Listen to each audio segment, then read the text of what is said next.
नीचे उतर दोनों, नीचे उतर। अगर सरकार में मैं होता तो शहीद का दर्जा 15 मिनट में दे देता, चलो दे दो शहीद का दर्जा, दो रोज का ही दे कोई। और यही बीकानेर है जहां दबदबा आपका है कि नहीं? बीकानेर देख लो आप 15 साल के अंदर कहा था कि शहीद हो गया, और शहीद के दर्जे कोई नई बात नहीं है। जब ड्यूटी के दौरान किसी के हार्ट अटैक से मौत हो जाती है, ड्यूटी के दौरान जब गन का बटन अगर दब जाए और गोली चल जाए, मौत हो जाए, गाड़ी दुर्घटनाग्रस्त हो जाए, शहीद की परिभाषा आप देखिए, उनको भी शहीद का दर्जा दिया हजारों लोगों को देश के अंदर, मिलिट्री के अंदर। मैं ये कह रहा हूं कि जब कोर्ट ऑफ इंक्वायरी चल रही है तो आप शहीद का दर्जा दे दो, और कोर्ट ऑफ इंक्वायरी के अंदर अगर हम गलत हो तो वापिस ले लेना, आप दर्जा मना करेंगे हम लोग, लेकिन दर्जा दो शहीद का। क्योंकि कोर्ट ऑफ इंक्वायरी आपने इसलिए बिठाई क्योंकि असमंजस था और मामला कुछ दूसरा है, आत्महत्या के अलावा मामला है। अगर वो व्यक्ति आत्महत्या करता तो सुसाइड नोट निश्चित रूप से लिख के जाता कि इस कारण से मैं आत्महत्या कर रहा हूं। ये चीज आपने नहीं लिखी। जो भाइयों, मैं राजस्थान की और दिल्ली की निकम्मी सरकार से, जो किसान विरोधी है, और प्रधानमंत्री जी ने तो अग्निवीर ला दिया, सेना के अंदर लोग जाना ही नहीं चाहेंगे। नीचे उतर दोनों, नीचे उतर।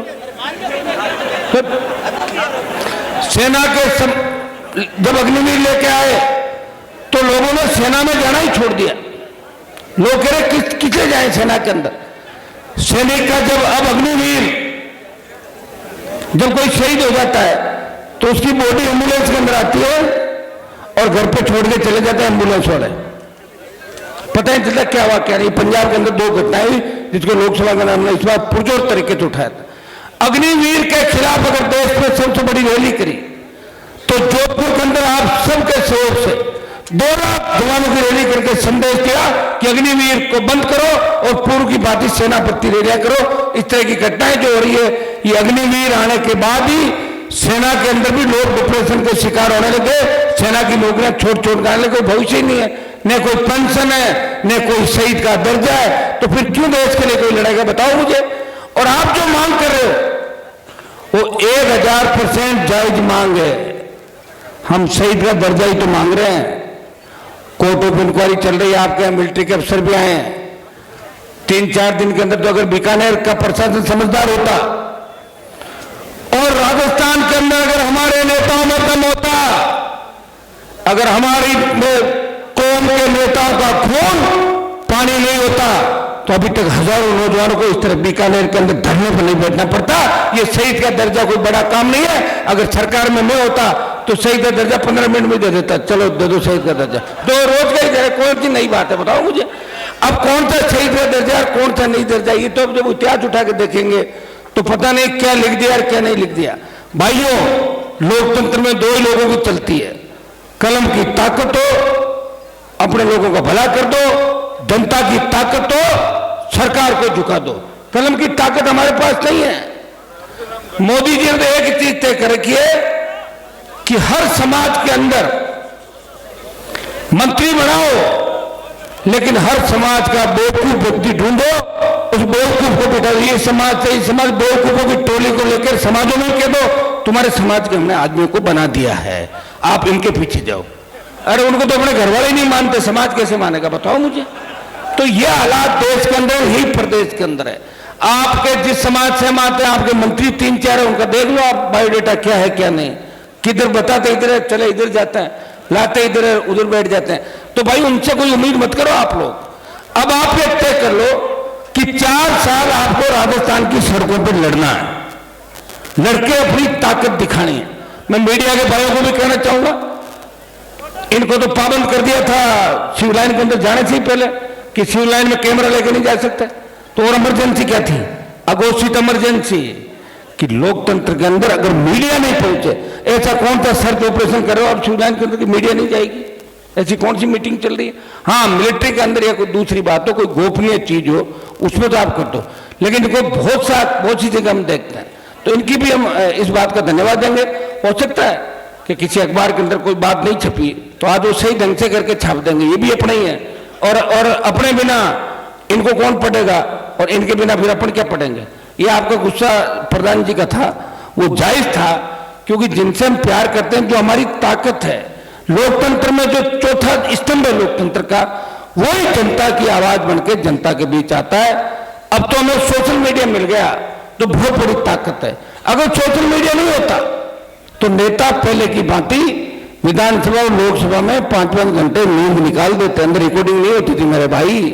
और पहले के पुराने नेताओं ने क्या क्या किया, ये तो पुराने मोहन जी बता दें किससे, कभी पुराने आदमी मोहन, कितने साल का होगा मोहन जी, 60 का। पुराने नेता ने तो कुछ करते थे और आते बोले हमारी बात होगी तो जाओ, न तो कोई बरसात थी, न इलाके सिंचित थे, न पढ़ाई थी, न सोशल मीडिया, न कोई नौकरियां। अब आप मजबूत हो, इसमें कोई दो राय नहीं।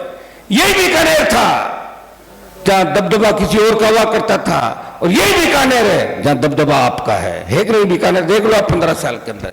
तो भाइयों, प्रयास किया, प्रयास का परिणाम यह निकला कि आप संगठित हो गए, एक आवाज के अंदर हजारों की तादाद के अंदर इकट्ठा होके तेजा जी के जयकारे के साथ, रामता पीर के जयकारे के साथ आप आगे बढ़ रहे हो, सत्ता के सिंहासन की ओर बढ़ रहे हो। वो दिन दूर नहीं जब राजस्थान की सत्ता पर आपका कब्जा होगा।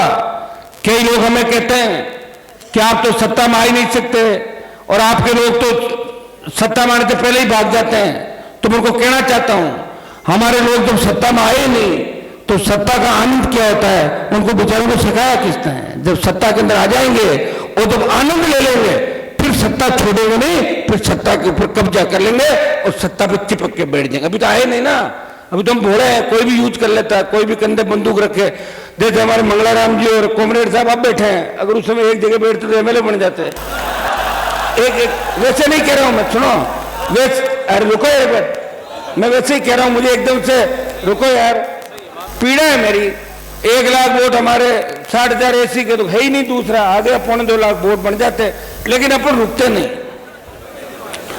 देखो, लोकतंत्र की लड़ाई भी लड़नी चाहिए, हर पार्टी को लड़ने का अधिकार है, हर व्यक्ति चाहता है कि वो आगे बढ़े, और ये जनता को तय करना होता है। कई बार ये हो जाता है कि दो बराबर के व्यक्ति बिना माने जनता के बीच आ जाते हैं, तब जनता को फैसला लेना चाहिए कि एक को हाथ जोड़ के घर बिठा देंगे, दूसरी तरफ सारे झुके उसको जिता देंगे। जनता तय करती, फिर कई बार निर्णय जनता को करने पड़ते हैं।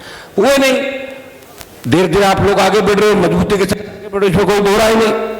मैं 2 दिन पहले ही आ जाता, मेरे पास एमएलए साहब का टेलीफोन आया सुशीला जी का। आज मुझे इस बात का भी दुख है कि रामेश्वर जी बीमार है। मैं ईश्वर से प्रार्थना करता हूं कि स्वस्थ हो, जल्दी स्वस्थ हो, अपने बीच आए। उनकी कमी निश्चित रूप से बीकानेर और पूरे संभाग के अंदर खल रही है, ये जगह खाली है। सुशीला जी को मैं धन्यवाद दूंगा और आप सबको धन्यवाद कि आपने इनको ताकत दी, और ये महिला हर समय मौजूद रहती है। 3 दिन पहले मुझे टेलीफोन किया कि हनुमान जी आपको आना पड़ेगा। मैंने कहा मेरे माता जी एडमिट है, एमएलए साहब आप चिंता नहीं करें, मैं आऊंगा पक्का। और अभी से आप मुझे आया हुआ मानने, सारी जो भी मुझे फॉलो करते हैं वो पहुंच जाएंगे सारे लोग, और मैं यहाँ बैठा भी आपके लिए प्रयास करूंगा। कल मैं आता लेट हो गया, और आज भी आते आते इसलिए लेट हो गया कि मैं लड़ रहा हूं। आपको पता है कोई डीसी की मीटिंग मैंने रख ली थी, वो भी आवश्यक थी, तो थोड़ा सा मैं आपको भी लेट आया, उसके लिए मैं क्षमा प्रार्थी हूँ। बीकानेर जिले का बहुत बड़ा सहयोग पिछले 20 साल के अंदर मेरे को हर तरीके से, यूनिवर्सिटी कॉलेज की राजनीति से लेके आज तक आप लोगों ने मुझे सहयोग दिया। और मुझे याद है जब बीकानेर के अंदर रैली की थी, हुकार रैली, तब किसान कर्ज माफी, फ्री बिजली, टोल मुक्त राजस्थान, सशक्त लोकायुक्त की बात चली थी। उस वक्त बीकानेर की रैली के बाद जब सीकर की रैली हुई, डरी हुई सरकार ने, उसमें भाजपा की सरकार थी, 5 हॉर्स पावर की बिजली फ्री करी थी और स्टेट हाईवे टोल मुक्त हुए थे। उस समय उन आंदोलनों की बदौलत जब राजस्थान के जवानों ने हुंकार भरी, ललकार भरी, उसका परिणाम देखने को मिला। भाइयों, आज बहुत बड़ी आवश्यकता देश में कर्ज माफी की भी। 16 लाख करोड़ का कर्जा है किसानों पर। कर्जे के बोझ के तले दबावा किसान अपने बेटों को सेना में लड़ने के लिए भेजता है। मैं डिफेंस कमेटी का मेंबर था, रक्षा समिति का। हम गए थे नाथुला बॉर्डर पे। जब बॉर्डर के ऊपर गए तो कितना हमारे को पहना रखा था, बड़े बड़े कोट और दुनिया भर के, फिर भी ठंड से माइनस कितनी डिग्री ठंड होगी, वहां किस तरह व्यक्ति नौकरी करता, गल जाते हैं उसके हाथ पैर। वहां व्यक्ति उस भारत माता की रखवाली कर रहे हैं नाथुला बॉर्डर के ऊपर। लेह लद्दाख चले के तमाम लोग ठंडे इलाके या रेगिस्तान के वो गर्म इलाके, जहां लोग अपने परिवार से दूर खतरों के बीच हमारी रखवाली करते हैं। फौजी का जीवन बहुत अलग जीवन होता है। फौज के अंदर अधिकारी मौज करते हैं, लेकिन सैनिक तकलीफ में रहता है। अब तो फिर भी ऐसे टेलीफोन आ गए जैसे परिवार से बात करता, पहले तो 6-6 महीने बात नहीं होती थी। बात करने के लिए कहना पड़ता था कि मेरे घर पे बात करा दे, और गांव में भी वो फोन होते थे वो वाले, तो कई बार पीछे वाले मिलते कि नहीं मिलते, वो परिस्थितियां भी थी। जो फौजी हमारे सेना के जवानों का जीवन है वो बहुत कठिन जीवन है। उस कठिन जीवन के अंदर, सेना के सम्मान के अंदर आपने देखा होगा कि सेना के सम्मान के अंदर हमेशा हमारे सर झुक जाते हैं। सेना के सम्मान के अंदर इस देश का प्रत्येक व्यक्ति 62, 65, 71 कारगिल की लड़ाई को जब याद करता है, जब वो याद करता है देश के आंतरिक सुरक्षा के अंदर हमारी पैरामिलिट्री फोर्स किस तरह लड़ाई लड़ती है, किस तरह सीआरपीएफ, सीआईएसएफ, किस तरह हमारी बॉर्डर की बीएसएफ, और दूसरी जो